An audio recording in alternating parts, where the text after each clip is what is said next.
Hello, friends. This is the Hardest Question video blog. I am the Reverend Russell.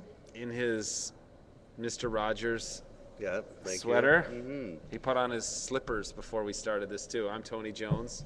We're glad to have you along for this THQ Year B, third Sunday of Easter. And Jesus eats fish. Right. Now, our blogger this week, Nanette Sawyer, asks, she really focuses in on the importance of the fish, and I think she's following Luke here because Luke says that the disciples, Jesus arrives in the room. He just shows up. Implying that he kind of like appeared. He was transported by the USS Enterprise. Right, he didn't come through the door. Right, he didn't come through the door. And then... And they say they were frightened because they thought they had seen a ghost. And then he eats fish, in Luke's telling, almost to, prove he's not a ghost. Yeah, that he has a physical body. I've seen all sorts of movies where ghosts eat food. Really? Yeah, the zombie-like pirates in the Pirates of the Caribbean, they eat. But aren't they zombies?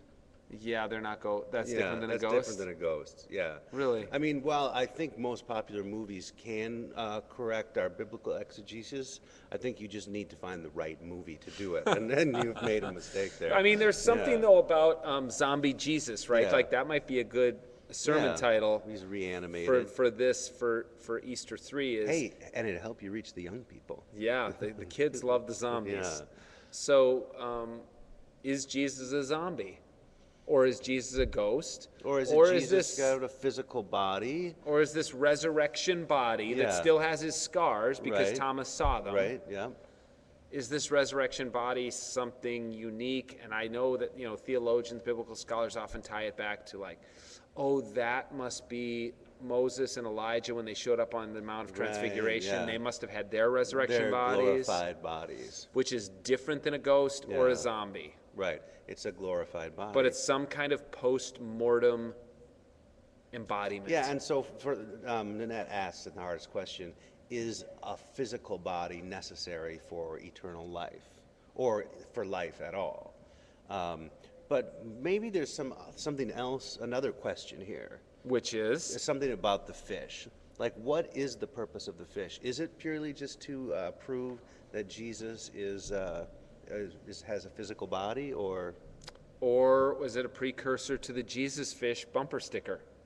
Maybe it's sort of, it's product placement, pre-marketing product And Jesus placement. shows up on a beach cooking fish. Yeah, he does show up, So fish is like an important kind of post-resurrection food item.